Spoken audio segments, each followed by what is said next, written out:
ये इस वक्त की बात है जब मैं अपनी शादी के सिर्फ 2 साल बाद बीवा होकर अपने मायके वापस आ गई थी। मेरी इस वक्त सिर्फ 24 साल थी। मेरी उम्र इस वक्त सिर्फ 24 साल थी। जिंदगी ने मुझे इतना बड़ा झटका दिया था कि चीज समझ ही नहीं पा रही थी कि आगे क्या करूंगी। मेरा शौहर एक सड़क के हादसे में चला गया था। उसके बाद घर का माहौल बिल्कुल बदल गया था। अम्मा और अबू ने मुझे वापस बिला लिया था ताकि मैं अकेली ना रहूं।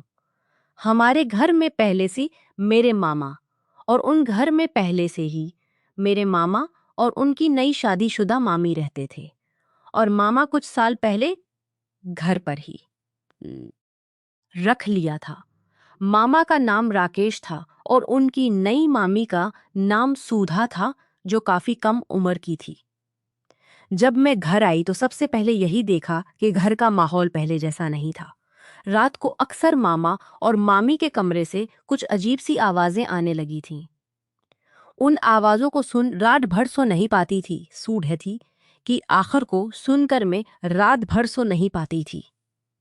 मैं सोचती रहती कि आखिर मामा और मामी के दरमियान क्या चल रहा है, मगर उनकी ताकत और तवानाई किसी जवान मर्द से कम नहीं लगती थी। सुधा मामी, जो सिर्फ 30 साल की थी, अक्सर दिन भर थकी हुई और अदास नजर आते। लेकिन कई बार मैंने उन्हें चपके से रोते हुए भी देखा था।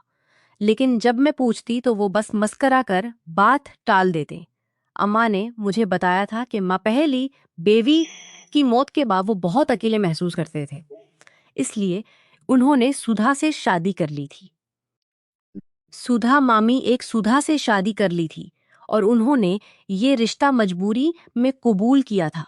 लेकिन अब आहिस्ता आहिस्ता उनके चेहरे पर परेशानी साफ दिखाई देने लगी थी।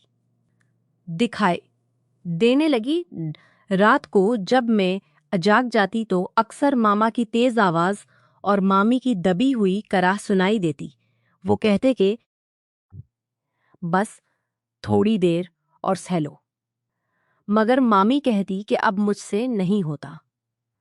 मैं दिल ही दिल में बहुत परेशान रहने लगी थी। दिन में जब सब काम निपट जाते तो मैं मामी के पास बैठकर बात करने की कोशिश करती, मगर वो कुछ नहीं बताते। एक दिन मैंने मामा को अकेले में पूछ लिया कि मामा, आप मामी को इतना परेशान क्यों करते हैं? मामा ने मुस्कुराते हुए कहा कि बेटी, तुम अभी भी छोटी हो, समझ नहीं आती। सुधा को मेरी आदत पड़ जाएगी। उनकी बात सुनकर मैं और भी हैरान रह गई। मामा बाहर से बहुत परसुकून और खानदान के लिए जिम्मेदार लगते थे, लेकिन अंदर से उनकी मांगें बहुत ज्यादा थीं। अम्मा भी कभी कभी मामा से कहते अम्मा भी कभी मामा से कहते हैं कि राकेश, अब सुधा को थोड़ा आराम देने दो, मगर मगर मामी हंसकर टाल देते। आहिस्ता आहिस्ता घर का माहौल तनाव का शिकार होने लगा था और वो अक्सर पेट पर हाथ रखकर बैठी रहते। मैंने एक दिन उन्हें किचन में रोते हुए देखा तो मुझसे रहा नहीं गया। मैंने पूछा, मामी क्या बात है, आप इतना क्यों रो रही हैं? मैंने सुधा मामी ने आंसू पूछते हुए कहा कि बेटी, तुम नहीं समझोगी, तुम्हारे मामा बहुत ताकतवर हैं और मुझे हर रात परेशान करते रहते हैं। मैंने कहा कि मामा तो अच्छे इंसान लगते हैं। मामी ने ठंडी सांस भरकर कहा कि बाहर से सब अच्छे लगते हैं, लेकिन अंदर की बात कोई नहीं जानता। मैंने अम्मा से भी इस बारे में पूछा तो अम्मा ने कहा कि बेटी, ये सब रिश्तों की बात है, तुम बीच में मत पड़ो। लेकिन मैं चुप नहीं रह पाती थी। रातें अब मेरे लिए सजा बन गई थीं। हर रात मामा और मामी के कमरे से आने वाली आवाजें मुझे चैन से सोने नहीं देती थीं। मैं सोचती कि आखिर मामा में इतनी ताकत कहाँ से आती है। उनकी उम्र तो काफी हो चुकी थी, फिर भी वो सुधा मामी को हर रात परेशान करते रहते थे। एक दिन मैंने मामा को कुछ बूटियां पीते हुए थे। एक दिन ने मामा को शाम को कुछ जड़ी बूटियां पीते हुए देखा। मैंने चपके से पूछ लिया कि मामा ये क्या पी रहे हैं। मामा ने मुस्कुराते हुए कहा, लेकिन मुझे शक हो गया, इससे मेरी आंखें मजबूत रहती हैं। लेकिन मुझे शक हो गया कि शायद ये कोई और नुस्खा हो। मैंने अम्मा से पूछा तो अम्मा ने कहा कि तुम्हारे मामा पुराने जमाने के नुस्खे जानते हैं जो ताकत बढ़ाते हैं। आहिस्ता आहिस्ता सुधा मामी की हालत बिगड़ती गई। वो अब चलने फिरने में भी तकलीफ महसूस करने लगी थी। कई बार वो लंगड़ा कर चलते तो मैं पूछती, लेकिन वो ठहर जाते। अम्मा भी, लेकिन वो चुप रह जाते। अम्मा भी तशवीश में रहने लगी थी। एक शाम सुधा मामी ने मुझसे कहा कि अगर ये हालत रही तो मैं यहाँ नहीं रह पाऊंगी। मैंने कहा कि मामी, आप अम्मा से बात करो। लेकिन मामी ने कहा कि अम्मा तो अपने भाई को बहुत मानती हैं, वो कुछ नहीं कहेंगी। मैं सोच में पड़ गई कि आखिर इस घर में क्या हो रहा है। मामा बाहर से बहुत अच्छे डद्भी कैंट ही माम और बाहर से बहुत अच्छे लगते थे। वो अबू की मदद भी करते थे घर चलाने में, लेकिन रात का माहौल बिल्कुल मुख्तलिफ था। मैं अपने शौहर की याद में रोती रहती और साथ ही मामा मामी की परेशानी भी मुझे परेशान करती। एक रात मैंने सोचा कि मैं खुद जाकर उखूंगी, मैं खुद जाकर देखूंगी कि आखिर कमरे में क्या को होता है। मैं चुपके से उनके कमरे के पास गई और दरवाजे की दरार से झांका। जो मैंने देखा, इससे मेरे होश उड़ गए। मामा मामा सुधा मामी के साथ इतनी बेरहमी से पेश आ रहे थे कि मामी रो रही थी। मैं वहां से भाग आई और अपने बिस्तर पर लेटकर रोने लगी। अगले दिन मैंने मामा से सीधे कह दिया कि आप मामी के साथ ऐसा मत करो।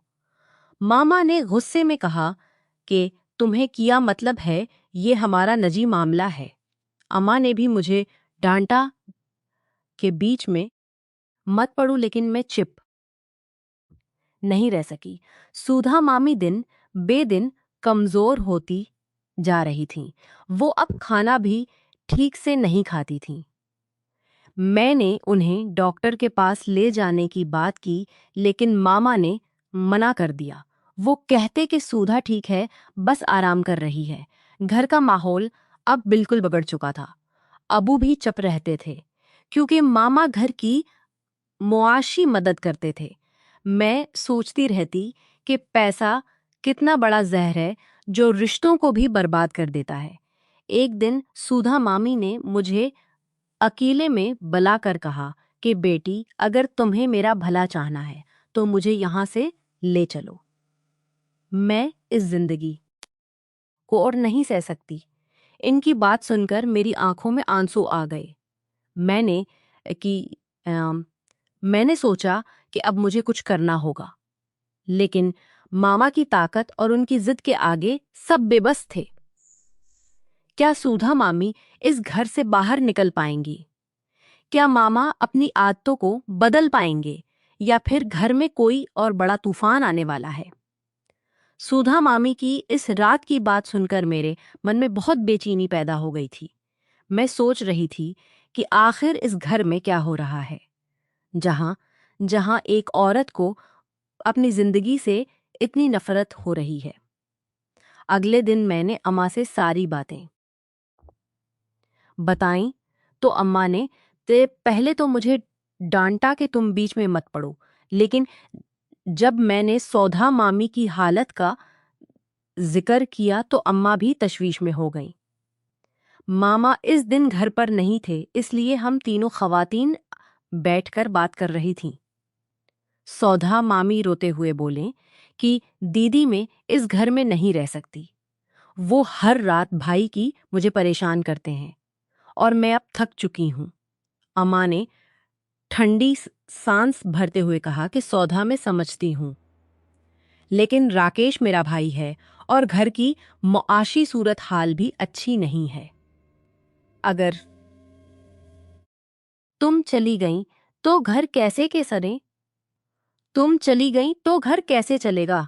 मैंने अम्मा से कहा कि अम्मा, पैसा इतना जरूरी है कि एक औरत की जिंदगी बर्बाद हो जाए। अम्मा चुप हो गई। उसी दिन शाम को जब मामा घर आए तो उन्होंने सुधा मामी को देखकर पूछा कि तुम्हारी तबीयत कैसी है। सुधा मामी ने कुछ नहीं कहा, लेकिन उनका चेहरा देखकर मामा समझ गए। रात को फिर वही सिलसिला शुरू हो गया। मैं अपने कमरे में लेटी हुई थी और दरवाजे की दरार से आवाजें आ रही थीं। मामा कह रहे थे कि सुधा थोड़ा से लो, तुम मेरी बेवी हो। सुधा मामी रोते हुए कह रही थीं कि अब मुझ से नहीं होता, राकेश जी, मैं बहुत थक गई हूं। इनकी बातें सुनकर मेरी आंखों से आंसू बहने लगे। मैं सोच रही थी कि मेरे शौहर के जाने के बाद भी मेरी जिंदगी इतनी मुश्किल क्यों हो रही है। अगले कुछ दिनों तक घर में तनाव बढ़ता गया। सुधा मामी अब कमरे से बाहर भी कम निकलते। वो अक्सर पेट पर हाथ रखकर बैठी रहते और चुपचाप रोती रहते। मैं इन्हें खाना खिलाने की कोशिश करती, लेकिन वो मुंह भी नहीं खोलते। एक दिन मैंने मामा को अकेले में पकड़ा और कहा कि मामा, आप मामी के साथ ऐसा मत कीजिए, वो बहुत परेशान हैं। मामा ने गुस्से में कहा कि परिया, तुम्हें क्या लगता है कि तुम सब समझ गई हो? सुधा मेरी बीवी है और मुझे इससे जो चाहिए वो मैं लूंगा। सुधा, मुझे उनकी बात सुनकर मैं डर गई। मामा की आंखों में वो चमक थी जो मुझे पहले कभी नहीं दिखी थी। अम्मा भी अब इस बात को लेकर परेशान रहने लगी थी। अम्मा भी अब इस बात को लेकर परेशान रहने लगी थी। लेकिन मामा हर बार यही कहते कि ये हमारा निजी मामला है। अबू तो चुपचाप सब देखते रहते थे, क्योंकि मामा घर की मुआशी मदद करते थे। घर चलाने का सारा बोझ मामा पर था, इसलिए कोई उनकी बात नहीं काटता था। मैं सोचती कि पैसा कितना खतरनाक हो सकता है। सुधा मामी की हालत अब और बिगड़ गई। वो चलते फिरते भी दर्द महसूस करने लगी थीं। एक रात उनकी तबीयत इतनी खराब हो गई कि वो बेहोश हो गईं। हम सब घबरा गए। मामा ने उन्हें अस्पताल ले जाने से आल ले गया, लेकिन अम्मा ने जिद की और हम उन्हें अस्पताल ले गए। डॉक्टर ने जांच के बाद कहा कि सुधा मामी को बहुत ज्यादा थकन है और उनका जिस्म कमजोर हो चुका है, उन्हें पूरा आराम चाहिए। अस्पताल से घर आने के बाद सुधा मामी ने फैसला कर लिया कि अब वो इस घर में नहीं रहेंगी। उन्होंने अम्मा से कहा कि दीदी, मुझे माफ कर दो, लेकिन मैं अब यहाँ नहीं रह सकती। मामा ने बहुत मुखालिफत की, लेकिन इस बार अम्मा ने भी सुधा का साथ दिया। लेकिन मामा से कहा कि राकेश, अब सुधा को छोड़ दो, तुम्हारी वजह से घर बर्बाद हो रहा है। मामा गुस्से में कमरे में चले गए और दरवाजा बंद कर लिया। इस रात घर में सनसान छा गया। मैं सुधा मामी के पास बैठी थी और उन्होंने मुझे अपनी सारी कहानी छा गया और उन्होंने मुझे अपने सुनाई। उन्होंने बताया कि शादी के बाद पहले कुछ महीने ठीक थे, लेकिन फिर मामा की मांग बढ़ती गई। वो हर रात उन्हें परेशान करते और सुबह उठकर भी आम रवैया रखते। सुधा मामी ने कहा कि बेटी, तुम जवान हो रही हो, ऐसी जिंदगी मत चुनो जहां औरत की इज्जत और सेहत दोनों खतरे में हों। उनकी बातें सुनकर मैं सोच में पड़ गई। मेरे मन में अपने शौहर की यादें ताज़ा हो गईं और मैं रो पड़ी।